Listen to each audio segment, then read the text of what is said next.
সবাই ভালো আছে তো? রিওকে দেখো তোমরা, এই দেখো খেলার ইচ্ছা হচ্ছে নাকি? খেলবি এখন? খাবি তো এখন?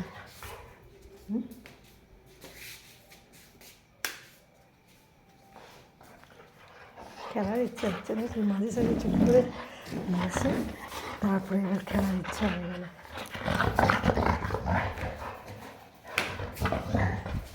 দেখো কি কি কথা বলছিস তুই? দে আমাকে, দে তাহলে আমি খেলি। দে দে দে দে দে দে দে দিবি না? দে দে, আমি ছুঁড়ে দেবো ছুঁড়ে দেবো ছুঁড়ে দেবো। দে, এই ওই দেখো ছুঁড়ে দিয়েছি। এবার রেখে দিই, হ্যাঁ পরে আবার